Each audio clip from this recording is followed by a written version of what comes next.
The Galactic Survival Initiative had seemed like a brilliant idea on paper. Take 100 species from across the known universe, drop them on Kepler 442e for planet the galaxy had dubbed the Grinder, and observed which civilizations possessed the adaptive qualities necessary for true survival. The experiment would run for 1 standard galactic year. No interference, no rescue. Aladdin had volunteered without hesitation, much to the horror of his family back on Earth. A former cook from the slums of New Cairo Station, he'd spent his life turning scraps into meals that made people weep with joy. When the initiative called for volunteers, he saw opportunity where others saw madness. The Xanthari observer assigned to monitor Sector 7 had processed thousands of species survival attempts in her career. She'd watched beings of pure energy dissipate in toxic atmospheres. She'd observed hive minds collapse when their queen succumbed to alien parasites. She'd documented the slow starvation of species too, proud to adapt their diets, but she'd never seen anything like the human.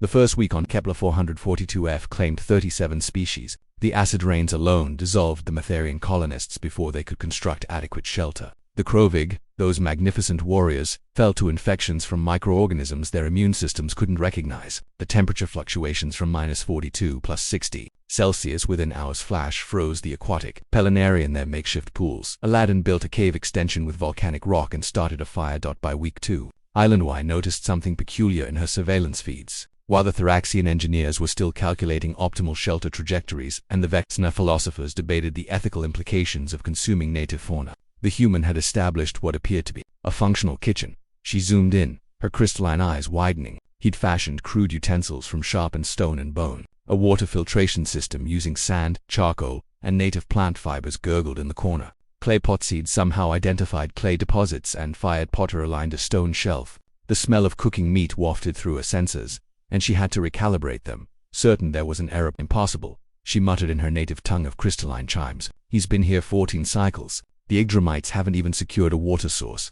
By month 1, 47 species remained. The human now had regular visitors. Island-Y watched in fascination as Aladdin welcomed a wounded Clinthian into his cave. The insectoid creature had lost 2 limbs to a predator attack and was certain to die. The human fed it a broth made from boiled native tubers and the rendered fat of a local beast. He'd somehow determined which plants were nutritious and which were lethal, a process that should have taken months of careful testing. 3 days later, the Clinthian was mobile again. He's sharing food, Island-Y reported to the Initiative Council, her voice tight with disbelief. Voluntarily, without barter or exchange. The Council's response was clinical. Note the anomaly. Continue observation. But it wasn't an anomaly. It was a pattern. By month 3, Aladdin's cave had become something unprecedented in Initiative history, a neutral ground. 18 different species, former competitors in this survival experiment, gathered around his fire each evening. They brought him things: strange fruits, samples of meat from their own hunts, minerals they'd discovered. In return, he fed them meals that accommodated their wildly different biologies. The Xanthari High Command ordered Island-Y to investigate directly. She manifested her physical form at the cave entrance one evening, her translucent body shimmering in the firelight. Aladdin looked up from a pot of stew. He was teaching a young Feroxian how to reduce the toxins in a particular root vegetable by proper cooking, and smiled. Evening, he said in Galactic Common, his accent thick but comprehensible. Hungry? Got plenty. Island-Y didn't. Her species absorbed radiation directly, but she sat anyway, crossing her legs in an approximation of the human posture. She asked simply, "Why what?" Aladdin stirred the pot, added something that looked like local sage. "Why share? Why help your competitors? The Initiative is monitoring survival rates. Every being you assist reduces your own chances of being selected for the next phase." Aladdin laughed. That peculiar human sound that Island-Y had learned indicated amusement rather than aggression. "You think I came here to win a competition? That is the purpose of the Initiative. Maybe that's your purpose." He ladled stew into a collection of mismatched balsam clay, some carved from wood, some shaped from the metallic shells of deceased chromivores. "I came here because I was tired of watching people starve when there was food to be made. Back home, I fed dock workers and refugees. Here I feed whoever's hungry, but the resources are limited. By feeding others, you ensure scarcity for yourself." Aladdin handed her a bowl anyway, though he knew she couldn't eat it. The gesture, Island-Y realized, was symbolic. "Here's the thing about scarcity," Aladdin said, settling back against the cave wall. "It's usually a distribution problem, not a supply problem. This planet, it's deadly, sure, but it's not empty. There's food everywhere once you learn where to look and how to prepare it." The Velkrin was starving 20 meters from a grove of protein-rich nuts. They just couldn't process the toxins, so I showed them how to leach and roast them properly.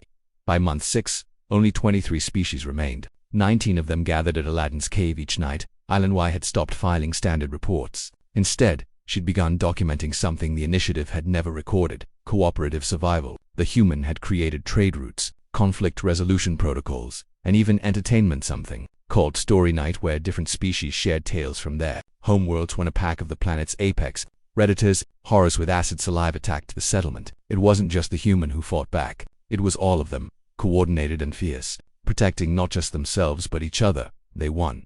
Afterward, Aladdin butchered the creatures and made a feast that fed everyone for 3 days. On the final day of the experiment, the initiative ships descended. The council expected to find isolated survivors, hardened and scarred by their ordeal. Instead, they found a community. They found a restaurant. Island Wise stood beside Aladdin as the extraction beams activated. "They'll want to study you," she said quietly. "Understand how one human accomplished what entire civilizations could not." Aladdin shrugged, watching his friends, because that's what they'd become prepared for departure. "It's not complicated. We're humans. We don't just survive, we live. And living means eating good food with good people." But this was a death world. Every world's a death world if you face it alone. He smiled at her, that strange human expression that crinkled the corners of his eyes. "But cook something delicious. Share it freely, and suddenly you've got family." Even at the end of the universe, the Galactic Survival Initiative was quietly discontinued after that year. The data was too confusing, the results too difficult to quantify.